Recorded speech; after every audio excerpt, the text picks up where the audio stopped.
just south of downtown St. Augustine, where the Matanzas and San Sebastian rivers meet. There is a peninsula with some of the most beautiful views in the region. The lighthouse stands tall. The 312 bridge stretches across the water. Marsh grass moves with the tide, and Fish Island Preserve sits undisturbed in the distance. Robert B. Hayling Park is an urban park with extraordinary potential. Hey, it's Christian with St. Augustine TV. We're going to end our Black History Month series here at Robert B. Hayling Park, the freedom fighter of St. Augustine.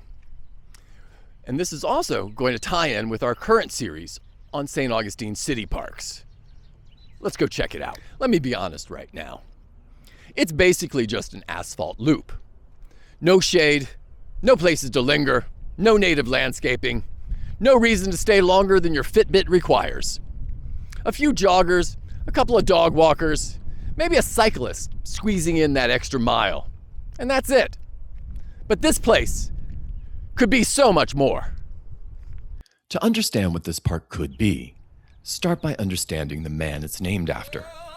Robert B. Hayling was a key leader of the civil rights movement here in St. Augustine during the early 1960s. At a time when racial segregation was deeply entrenched here, Hayling organized nonviolent protests, wade-ins at segregated beaches, and demonstrations that drew national attention. He was beaten, he was threatened, but he didn't back down. His activism helped bring national figures, including Dr. King, to St. Augustine and contributed to the momentum that led to the Civil Rights Act of 1964. That's the legacy attached to this park: civic courage, vision, sacrifice. The question is, does the current condition of this park reflect that? This park sits on a peninsula, wrapped by the Matanzas River on one side and the San Sebastian River on the other. You've got open water views, the lighthouse rising in the distance, the 312 bridge, marshes glowing gold at sunset, and Fish Island Preserve across the way. It's all about the views. It's all about the breezes. This is prime land, and unlike downtown, it's quiet. Some places speak to you and tell you what they want to be. We just have to interpret it. This land is begging for native growth.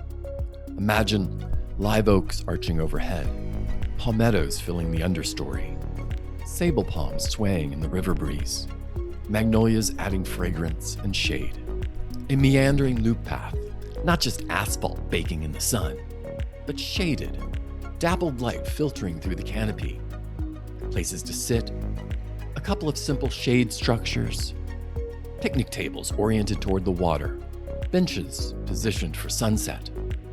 Not overbuilt, just thoughtfully designed. The kind of urban park where you feel like you're getting away from it all without ever leaving town. That's my favorite kind of park. I love a good urban park. The kind where the hustle and the noise just drop away. Where the air feels cooler underneath the trees. Where you can just breathe and connect. This could be that park, a premier park in the region. There's an ancient Greek sentiment that goes something like this: blessed are those who plant trees under whose shade they will never sit. That's what virtuous leadership looks like. Planting for the future, investing in beauty, thinking beyond the next budget cycle. Right now, the condition of this park doesn't fully honor Robert Hayling's legacy, a man who stood for dignity, courage, and long-term change deserves more than an asphalt loop. Imagine dedicating a shaded grove to reflection. Imagine interpretive signs telling his story and that of the surroundings. That would feel worthy. Let's get real. St. Augustine commits a lot to tourism. Parking garages, big hotels, infrastructure for visitors. And that's fine. Tourism is a big part of the economy. But residents, the people who pay taxes year-round, deserve places of beauty too. A thoughtfully designed Hayling Park would be a real return on investment for locals. You know, multiple studies show that every dollar invested in parks returns at least $4 in economic activity. It could also be an unexpected treat for tourists. Not just another souvenir or t-shirt shop, but a peaceful waterfront park to discover, where you can watch the tides and take in the sunset. By developing more meaningful points of interest beyond St. George Street, the town blossoms. It could spread beyond the main drag and the trolley routes. St. Augustine is naturally gorgeous. Isn't it about time city leadership align their thinking with the place?